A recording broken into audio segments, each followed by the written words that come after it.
there's as a previous student put it, this is kind of the only R-rated lecture we get this semester. So,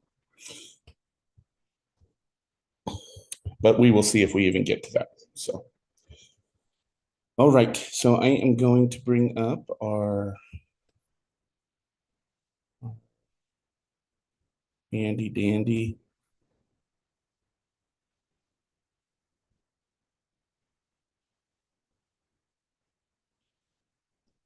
Okay.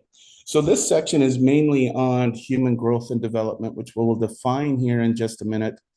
But this is also a good section to introduce emotions and feelings and mood, mainly because, we're going to learn in the human development section that one of our first languages before we can speak words are emotions. And in fact, we'll find out that infants are more in tune to emotions and feelings than even us as adults are. So, and that is, of course, how they first express their needs. So, it's a good place to introduce emotions, but also the aspect of socialness and our social world.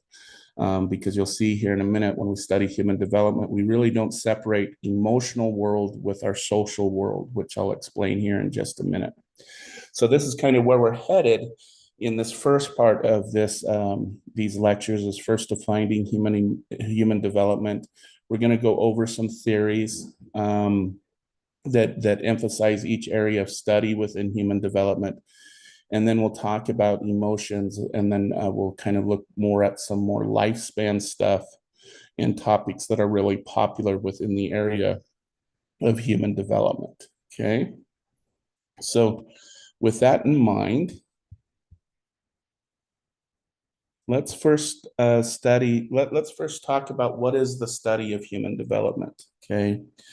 And the basic way to put it is that someone who studies human development, it's also known as lifespan development, human growth and development. Here at TOCC, we have Site 240, which is human growth and development, which goes over much of what we're going to talk about in much more detail. And as you'll see right down here in the bottom slide, this is one of the reasons why we have one of our psychology classes here at TOCC as the human growth and development class. When I supervised counselors and social workers and whatnot, and we talk a lot, and I'd go in their offices. The reason why I'm bringing up supervision is because I went into their offices, okay? And the two most common books in a therapist's office were, of course, the DSM, which is a Diagnostic and Statistical Manual of the American Psychiatric Association. It gives us kind of what we should look for when we're diagnosing certain disorders, okay? It's considered the Bible of counseling or Bible of clinical psychology, okay? And we'll talk more about the DSM when we get into week 8, when we're talking about abnormal psychology. The second book that I most commonly saw in my colleagues' offices were their human growth and development book.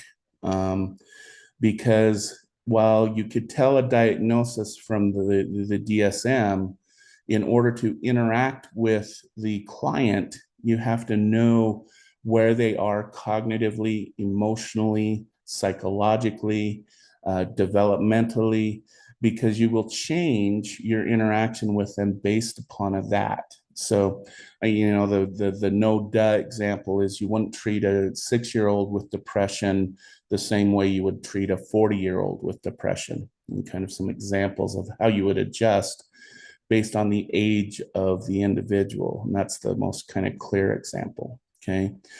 The other professions that are often required to take this type of course is most RN programs require this class before you can even get into the RN program.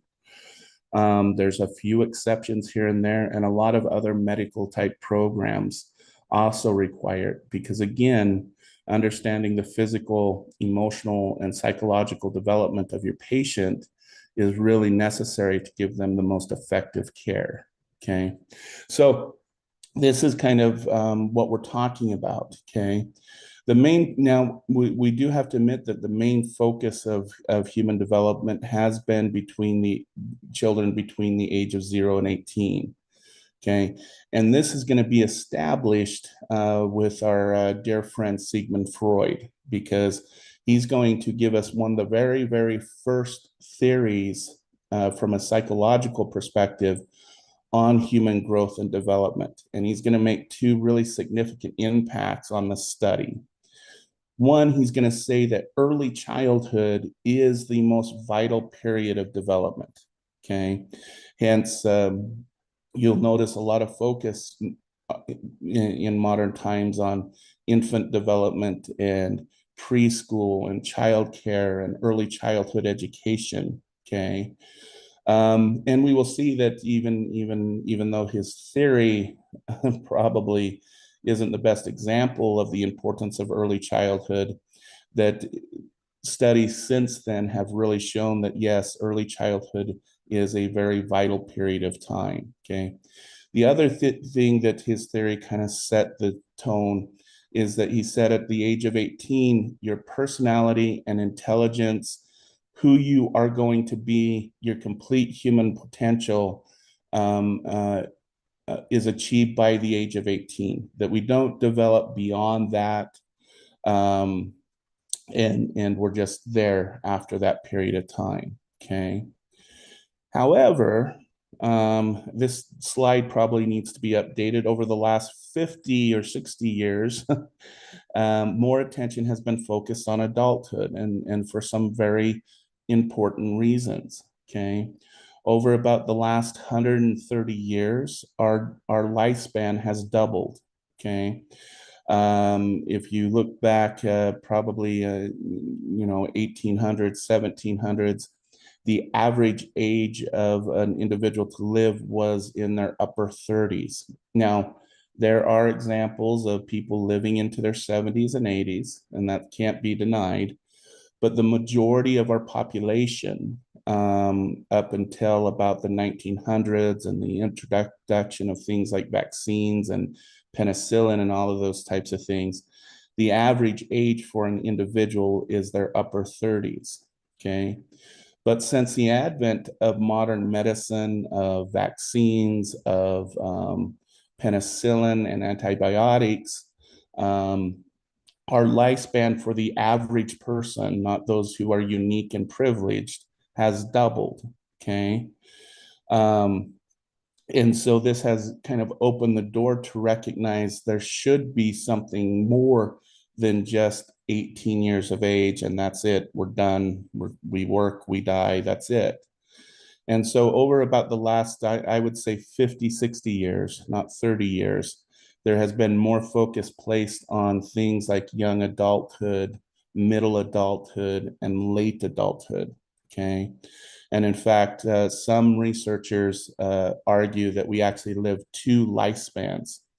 The first one, 40 to 0 to 35 to 40, and the second one, 35 to 40, and to the end of our life, because we are finding that this 35 to 40-year-old range tends to be a significant adjustment time for a lot of individuals, especially in more westernized industrial nations. We see that people between the age of 35, 40, that's the highest divorce rate period. That's when we see people changing occupations the most. We see people changing their lifestyle the most. And so it's almost like this is a start over period, but we'll see that argument a little bit in this class. But if you're interested in that, I would consider taking the lifespan class here at TOCC. Okay, so these are some of the things that we are dealing with when we're dealing with human growth and development.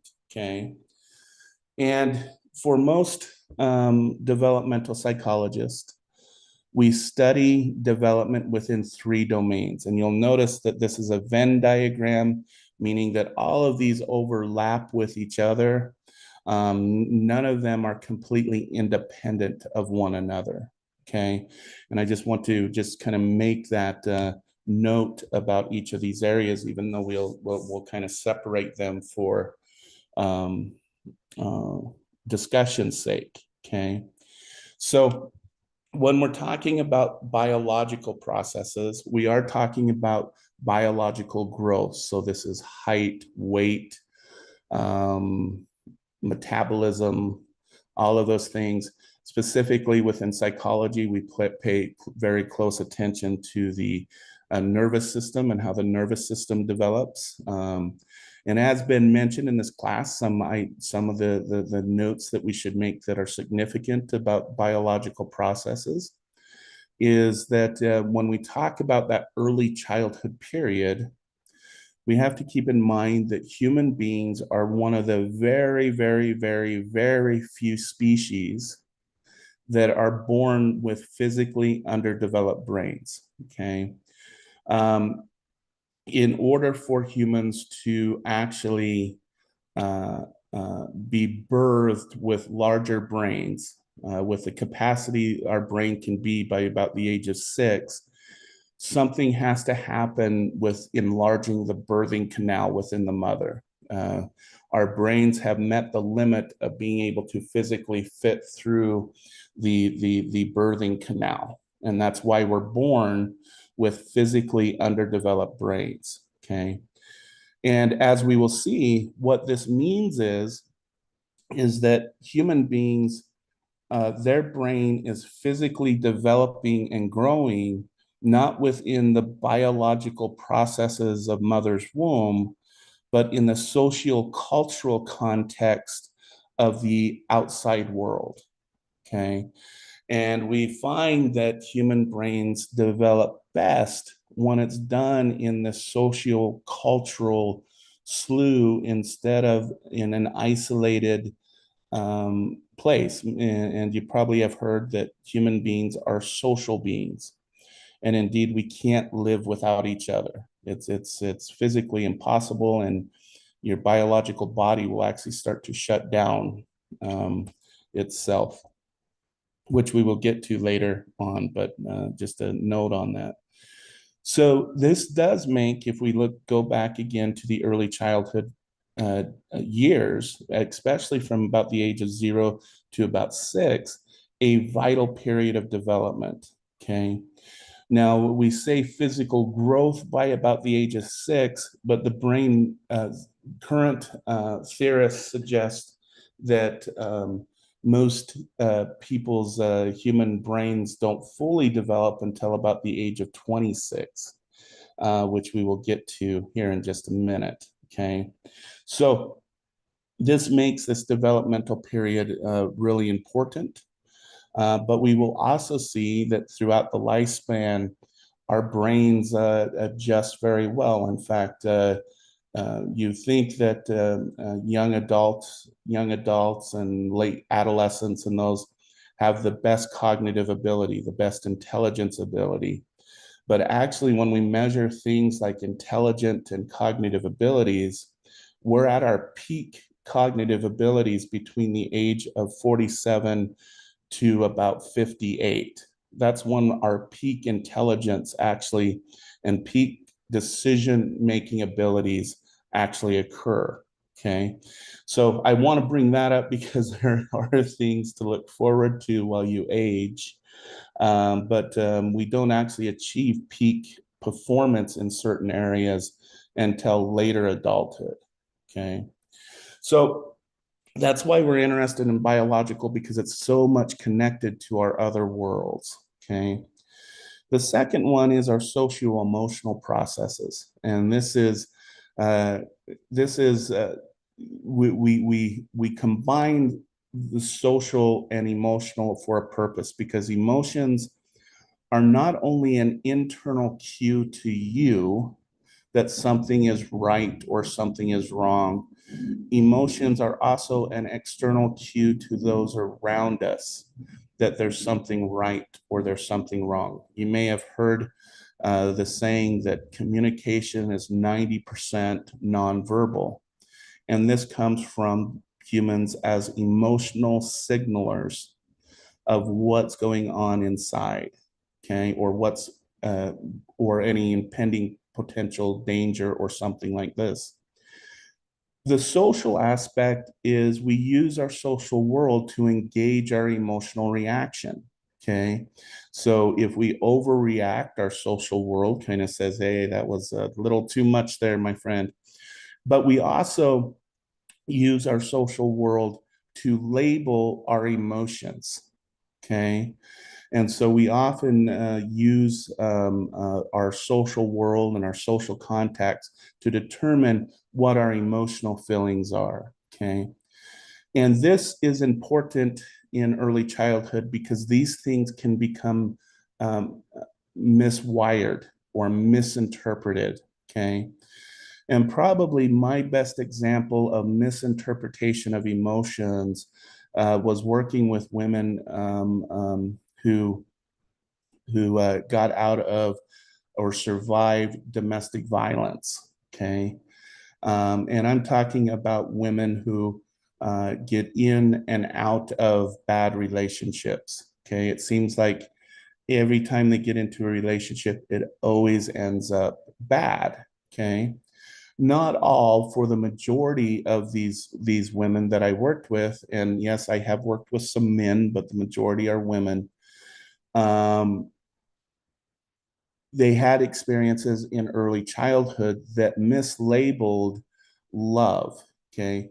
If you think about symbols, one of the symbols of love is a mother. Okay. A mother is kind of the universal idea of a caring, nurturing, make you feel good individual. Okay. Well, if a mother, though, is cause of pain, okay, maybe verbally, physically, sometimes sexually abusive or very neglectful of their children, okay, the label of love can get mixed up with the label of pain, to where emotionally pain equals love. Okay. So as they grow and develop, yes, they have this worldly definition of love, of this caring, nurturing, fun relationship. But on an emotional level, they tend to be attracted to individuals who will bring pain to their life. Okay. And when I worked with many of my survivors, who I'm going to say are amazing human beings, they would come to me and they say, Curtis, I think we're ready. I'm ready to get out there and get in a relationship and be healthy. And we would talk about it, and the main advice would be is don't date someone you're comfortable with, date someone you're uncomfortable with. Okay. Reason being is warm, nurturing, and caring is an uncomfortable label for what they have labeled love. It's not something they're used to, it's not something they could predict. Um, and I will say that for the women who stuck through that and whatnot, many of them did end up getting in very, very healthy relationships. But as an example, one of them that I talked to years ago said, you know, that advice you gave me and that thing that we worked through, it worked, but it took me years to truly fall in love with my husband. But she said she knew it was good for her and knew that it would eventually be achieved, and that individual is doing wonderful. So that's an example, though. That's a kind of an extreme example of how sometimes our social world can give us a definition of some internal process we're going through and give us the wrong labels for them. Okay. So, and that's why if you read other parenting books with children and everything, they're always saying label everything, give a label, give a word. If a child is crying, give that crying some type of label based on the child's experience. If the child's laughing, and why are we laughing, and all those kind of advices in order for children to develop appropriate labels for their emotions. Okay, so that's kind of an example of social emotional development. And again, when we talk about the lifespan, we will talk about at different stages of life, we have different emotional social experiences. And so we'll get into that somewhat in this class as well. The third one of our Venn diagram here is cognitive processes. Cognitive, if you want to put it this way, is the fancy word for thought processes. So this includes memory and memory processes. This includes problem solving, decision making, intelligence, communication, physical, verbal language development, all of those things that require thought process to experience and to understand. So these are cognitive processes. And what developmental psychologists have often wondered in this arena is, when do we become to our peak cognitive abilities? How do we develop these abilities based on biological and social emotional development? And so these are some of the things that we will kind of focus on as we move through some of these different theories that are give examples of each of these. Okay.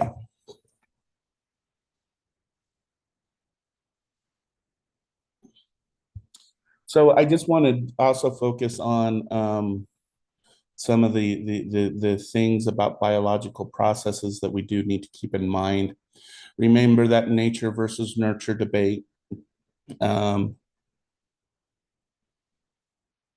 and that we're going to see that really neurological development is probably a combination of nurture and nature. Okay. Um, because they go hand in hand with each other. And we'll get into some examples as we move along. We also want to know more about genotypes versus phenotypes. So this is how much is due to genetics and how much is due to experience based upon genetics, okay? And then optimal experiences. When do we experience our highest level of performance? I mentioned intelligence and cognitive abilities. We know that physical abilities, we tend to be at our best in our late 20s and early 30s physically. But all of these also are dependent on previous experience, such as your physical ability is largely determined upon things like lifestyle habits, high risk activities, and those types of things. So, and we'll see how those play a role. All right. So I want to get through Freud's theory today, and again, I just want to mention there's a lot of the word sex is going to be used quite a bit talking about Freud. So if you do have any children around, please be conscious of the language that has to be used in order to discuss Sigmund Freud's theory. Okay, but I want to explain two reasons why we are starting with Sigmund Freud, okay? Because you will see that his theory is not well supported scientifically. It sounds really good, but you really cannot test scientifically Freud's theory. But there's two reasons why actually there's three reasons we actually start with Freud. The first one is he's the first to give us a formalized developmental theory. And secondly, that theory is one of the leading ways psychologists study development, because he came up with what's called a stage theory. Stage theory is where something happens in one age group that then influences the development in the second age and then into the third age. And so it's a building process of development. And that during certain periods of life, we are best prepared to develop certain skills or not develop certain skills and abilities and processes. Okay. Um, the thing that I do want to mention in giving the basics of his theory too is Freud. If you remember in our introduction to the class, he was a neuroscientist. He wanted to be a scientist, but because of his Jewish background, he wasn't allowed into the scientific academia. So he was forced to become a psychiatrist or a kind of neurologist psychiatrist. Okay. Um, which made it so much of his theory of the unconscious derives from his work with the mentally ill and criminally minded and sexual assault victims. So if you kind of wonder where he got this ideas that he came up with about unconscious processes, keep in mind the population he used to develop his theory. Okay. Sigmund Freud was also, as a scientist, heavily influenced by a new and upcoming theory known as evolution. Okay. And he strongly wanted to have his theory rooted in evolutionary processes. Okay. And what he decided to do is to use what's called a drive theory, meaning that we all have certain biological drives that are universal. Every human has them. And those basic drives give a way to all of our mental life and behavior. Okay. And it's universal and allows us to adapt to our given world. Okay. He he came up with two basic kind of instincts that then he's going to reduce to certain drives. Okay. He said our two basic instincts are eros and thanatos. Okay. Eros means creation, thanatos means destruction. Okay. So Eros, he's going to reduce our life instinct, as you want to put it, if you want to use that term, and he's going to reduce it to the basic drive of sex, that we're all driven to have sex. Okay. He's going to reduce the Thanatos instinct or the destructive instinct down to aggression and human aggression towards each other. Okay. So our two basic instincts, which according to Freud drive all of our behavior, are sex and aggression. Okay. But if you can imagine, given this, that and he's going to place these two drives in what known as the id. Id, the closest translation from German to English for id is it or the place. And the id is what houses our two basic drives of sex and aggression. Okay. But if you could imagine if the only thing that drove us and drove our behaviors was sex and aggression, we would go somewhere and we would be trying to have sex with everybody while beating up the person next to us. Okay. And if you can imagine in that situation, we would not have survived very long as a species if all we had was an uncontrolled id. Okay. So the id, in order to control its basic instincts, developed the ego. Okay. The ego is the only part of the unconscious that has access to the external world. Okay. And it has access to its unconscious drives. Okay. And what the ego is if you want to think about this, this is kind of the executive branch of our mental world. The ego takes in the demands of the external world, the demands of our um, uh, basic drives, and then develops what appropriate behavior we should have. Okay. So So all of this happens though in the non-conscious or unconscious part of our existence. And if you'll notice, there's this iceberg analogy where, according to Freud, about 90% of the reasons we do what we do happen in the unconscious. Okay. We are only aware of about 10% of our mental world, and it's the safe stuff. And so however, much of what we're driven to do is based in the unconscious. Okay.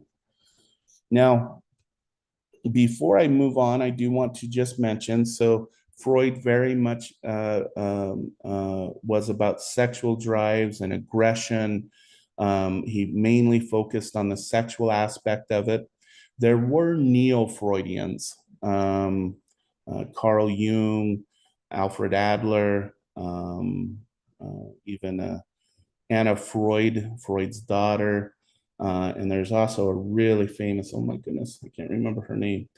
And they tended to defocus on the sexual aspects of Freud's theory, and they came up with more like Alfred Adler kind of came up with our goal in life is to dominate our world, to control our world, and that's our basic drive.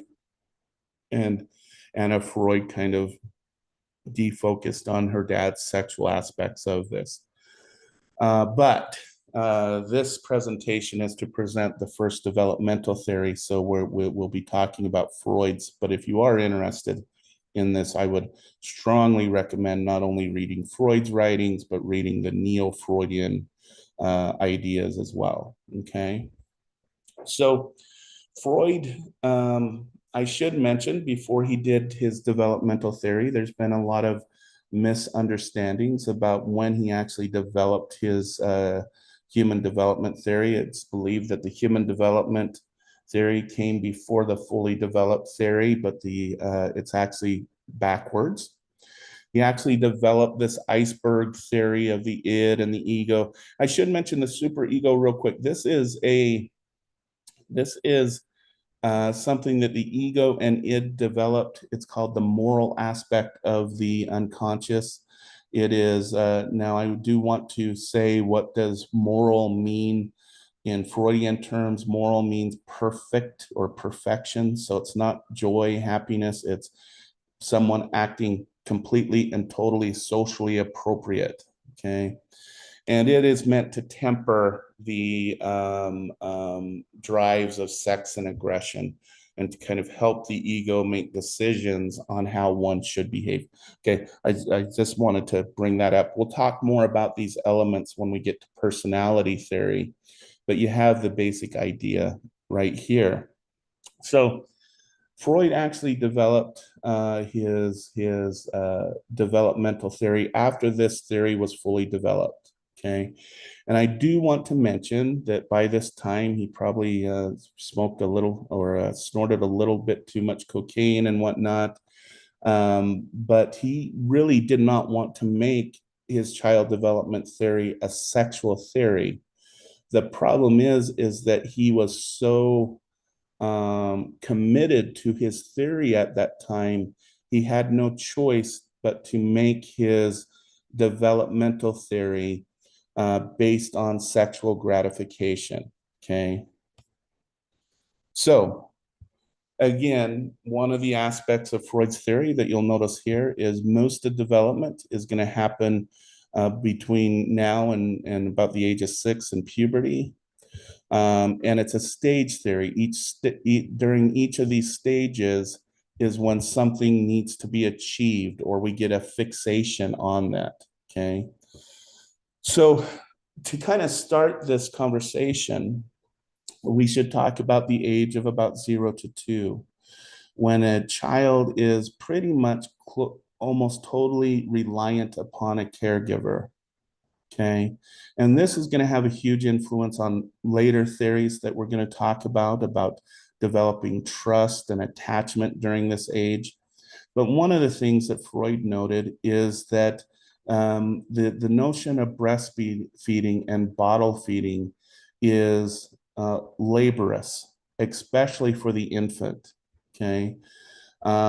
If, for example, breast milk and formula did not have as much fat in it as it does, the calories in would be at a deficit on the calories out, meaning that the sucking behavior of an infant really does not make sense from a mechanical perspective because the energy going out not really always matches the energy going in. Okay. And if you ever want to test this as an adult, get yourself an infant bottle and let me know how long it takes you to do a 6 ounce bottle of milk or something. Because it takes a lot, and your tongue and top of your roof of your mouth, I'm going to assume, will be very sore afterwards. Okay, because it's a very laborious activity. So Freud believed that there has to be something that gratifies that need for sucking behavior if it doesn't make a physiological sense right at that point. Okay.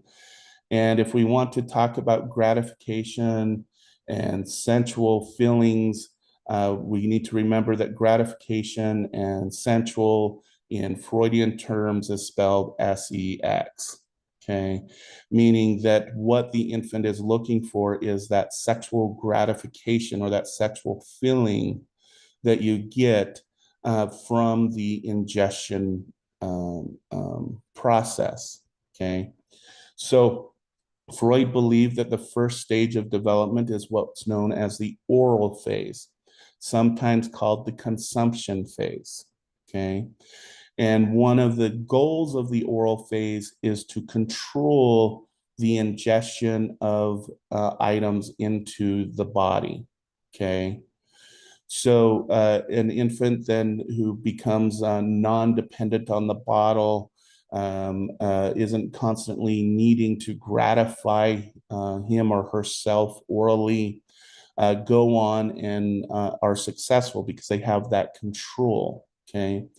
For Freud, he believes someone who is orally fixated is someone who cannot ever really get over not having something in their mouth. Okay. He believed himself that he was orally fixated because he died of jaw cancer. He died of jaw cancer because he couldn't go out without having a cigar from about the age of 11 or 13, somewhere around there, to the end of his life. He could not overcome that need. Okay. Freud believed that this oral stage is what explains obesity, addiction, um, and the need to consume something in some way. Okay. Now, I do want to fast forward to modern times because, again, the one of the other reasons it's interesting to study Freud is to see his influence on popular belief systems. Okay. It is still largely believed in the medical field that the reason a person is obese is because they consume too many calories. Okay, they eat too much. If you believe this, then you need to believe in Freud's oral phase of development because the actual scientific literature does not support the idea that all obese people are obese because they eat too much. In fact, when we actually look at food consumption of obese and non-obese people, they don't eat much more than average weighted people, okay, for the majority. Okay, so if you're one of those dietitians or someone else that just feels like calorie reduction is the only solution to obesity, that's a non-scientific Freudian notion of weight gain. Okay. Um, and so I just wanted to bring up that popular notion that is still with us heavily today, especially when you look at most diet programs. Okay. But he did also, I do want to emphasize, he felt that this is also what explains addiction and the need to constantly be consuming something to get that satisfaction. Okay. All right, so that's the oral stage. And then the next stage Freud believed a child goes through is the anal phase. Okay. Now, I made this argument for years that I think the first celebration we have with a child shouldn't be kindergarten graduation. I think they have those now.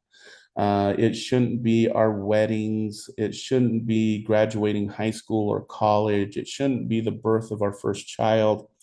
Our first accomplishment that should really be rewarded and there should be a celebration for is when we become potty trained. Okay. Now, let me explain why. When a child goes through potty training, they're accomplishing two really huge milestones in human development. The first milestones is they're giving in to the social demands of the world. It's going to be one of the very first time where they're going to do as mom and dad and grandma and grandpa and brother and sister say about when they should poop and pee. Okay. So it's one of the very first times that we actually give in to the social demands of the world. The other aspect of potty training is it's going to be the very first time that we really take control of a biological process on our own. And instead of saying, I'm going to poop and pee right here, right now, because that's what the body is doing, we're making the decision to say, no, I'm going to wait until I'm in this place during this time. Okay. And if you want to think about that, so not only are we giving in to our social demands, we're also taking internal control of biological processes. Okay. So, what does this mean, according to Freud? Well, of course, the central aspect of body control comes from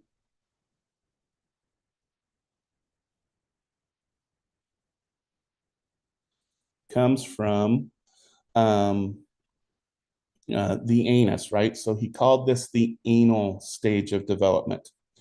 And again, going to popular culture, if you or someone you know has ever been called anal, this is where this comes from. Because what Freud believed is when if a child was unable to take internal control of their bowel movements, they then exert extreme control over their external environment. Okay. So if you think of someone who is anal, they tend to, their closets are color coordinated, their shoes are perfect. If they come to class, they have their stuff set up just right. And if it's not perfect, they get really anxious about things being disarrayed. Um, and this is someone in popular culture we tend to call anal. Okay. Um, and this is where this term comes from. Now, do people who come, who are anal actually have bowel movement problems? No, not really. We'll get into explaining excessive control in one's environment later on in these lectures.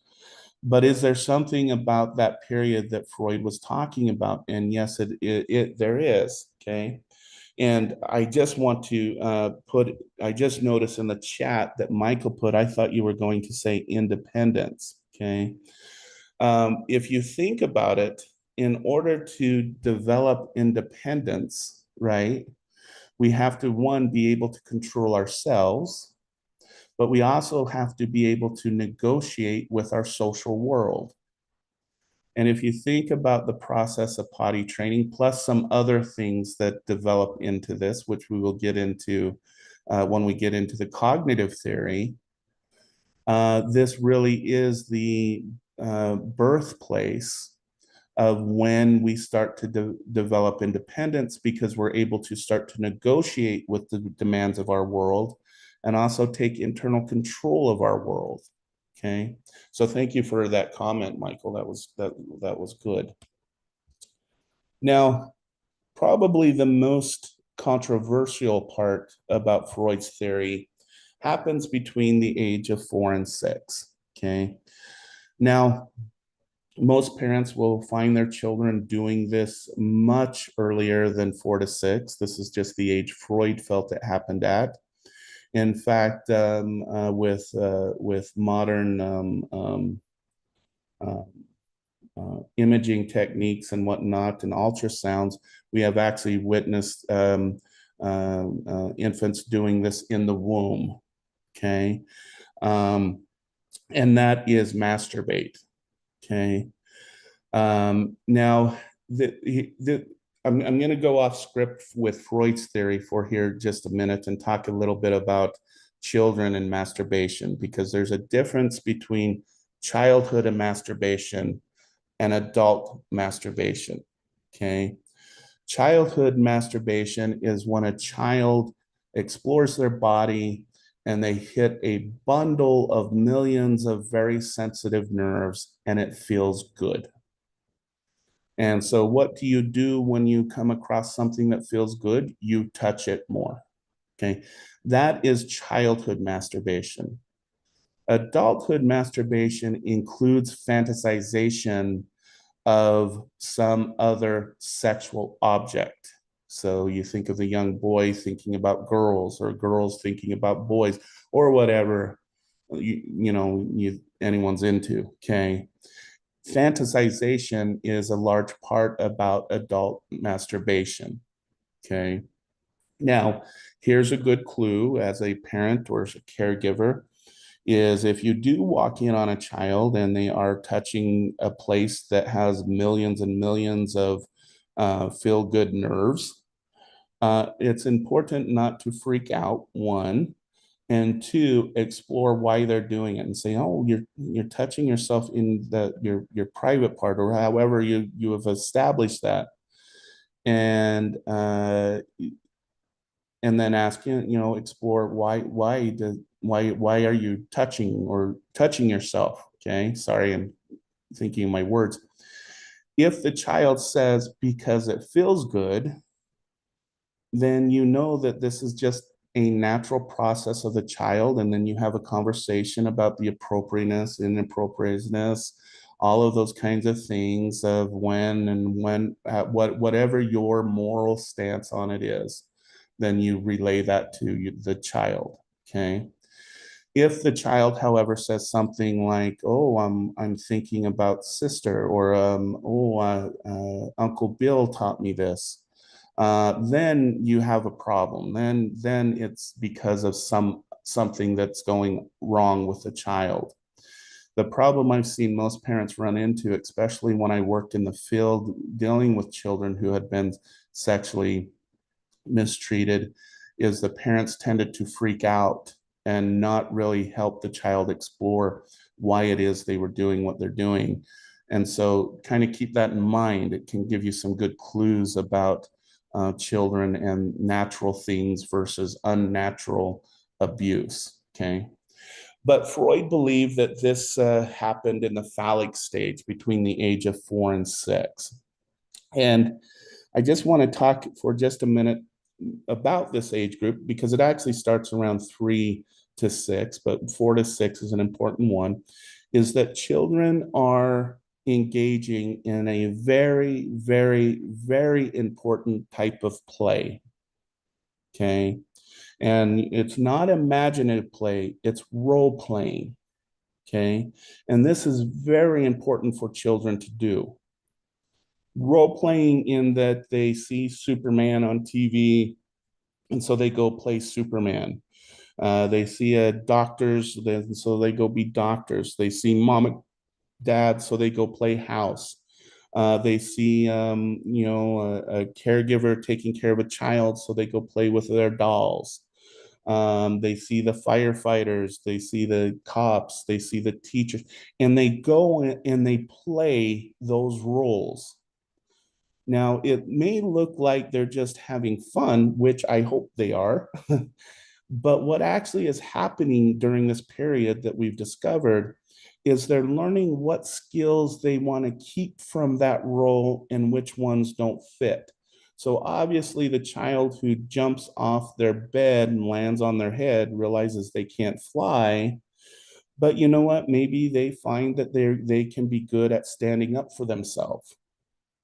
Okay. Um, and what Freud believed during this period, and this is again, please apologize, kind of the weirdness that this sounds like, is what is the sexual or sensual part of this period? What's driving them to their desires? Okay. And what Freud believed is that the need for a boy to get the object of complete attention. If you think about the person that usually is always there for the young boy has been mom. Mom has nurtured them, mom has loved them, mom. So the boy wants to have a relationship with mom. Okay. But who is in the way of having a relationship with mom? Well, dad is. Okay. And so we can go to the story of Oedipus, who was which is a Greek legend, story, I should say. And I just want to mention a little bit about Oedipus because if there's anyone who tried to avoid having sex with his mother, it was him. But he was born with this curse, this fate that he would eventually grow up and kill his dad and have relationships with his mother. Okay. To avoid this, the parents sent Oedipus to another village hours away, and Oedipus was raised by what you would consider maybe foster parents, but he was raised believing that they were his parents. Um, and then Oedipus hears about this fate, this thing. For him, in order to avoid to do that, he left the parents that raised him. And he ended back into the village and the place where his natural biological parents were. And as legend goes, because he didn't know it was his mother, he did end up killing his father and having relationships with his mother. This is kind of the idea and why Freud named this the Oedipus complex. Okay, is that what the young boy does in order to have relations with mom is he takes on the role of the father. He starts mimicking dad in order to try and replace him. So he starts taking on his mannerisms, takes on his conversation aspects. What is he doing? This play that we just talked about, this role playing of how it is, how I'm supposed to be in order to be a husband or a father. Okay. Now, Freud did the Oedipus complex. Later on, Carl Jung will add the Electra complex, which for this one, it's a little bit different because um, it's kind of in reversed. He talked more about something called penis envy, where a little girl notices dad has something that she doesn't.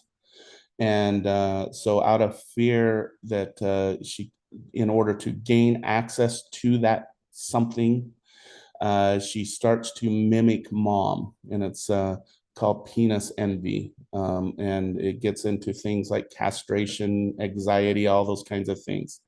But it's kind of the same thing. And without getting in too much detail at this point, it's the idea that the girl starts to mimic the behaviors of mom in order to replace mom for the affection of the father.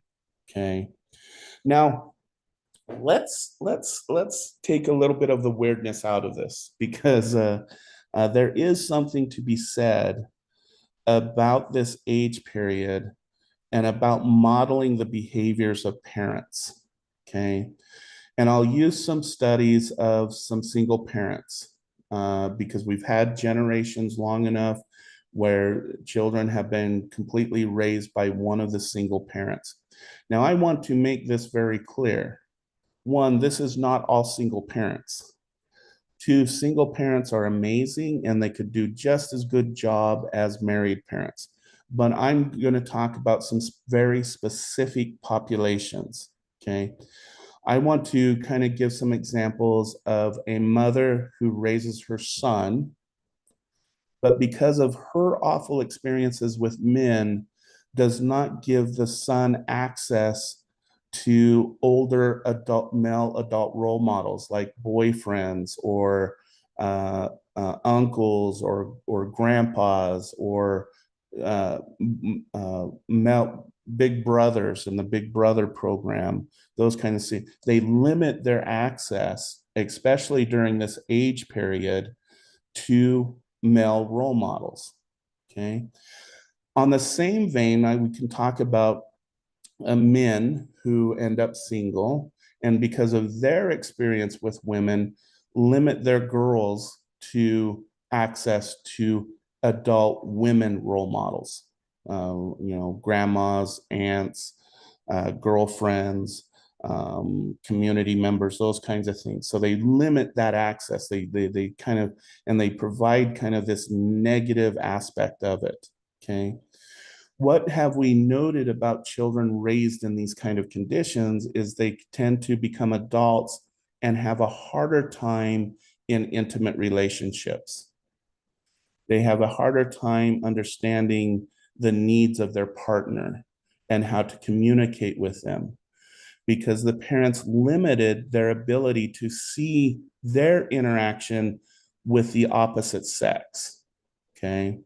Interestingly, I know in our modern times, as far as human sexuality, we also find this evident with even gay children and adults. If they didn't have that opposite sex, watching that opposite sex interaction, they too tend to have difficulties in adult relationships.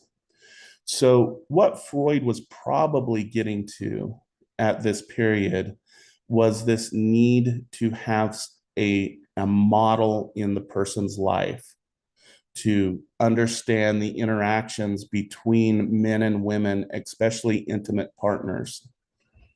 Now you can, and so that's this part that happens during the phallic phase. But I do want to go back to the phallic phase.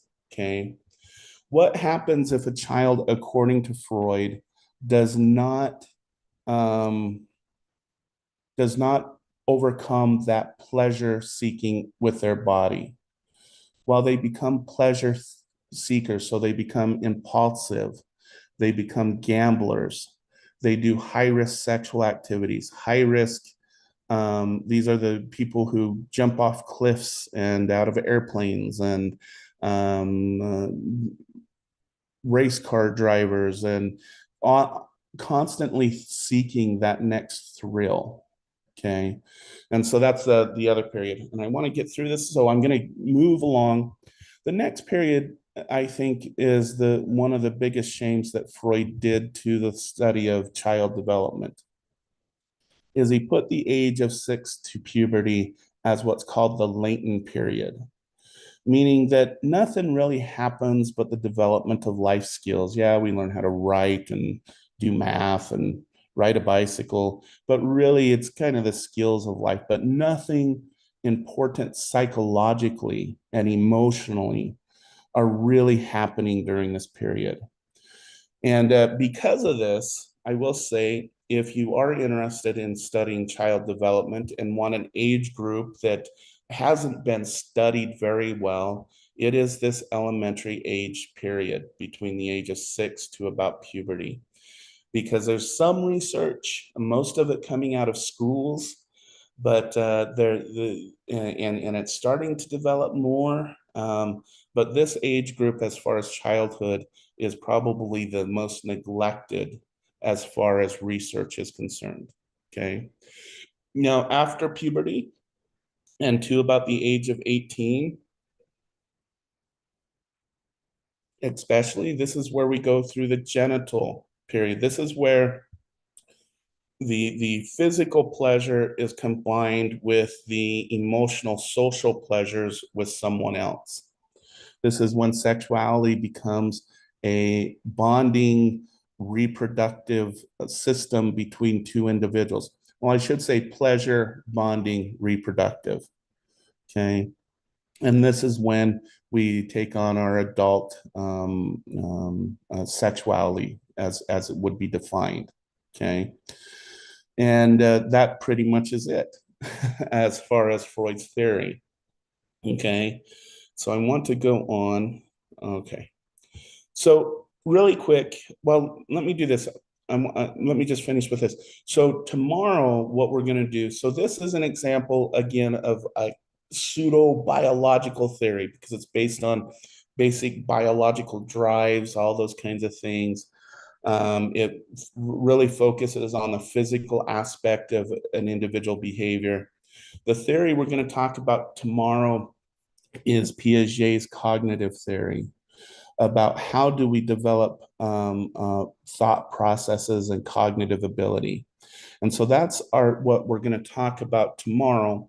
And I just wanted to show that, but I want to escape out of here and stop sharing and stop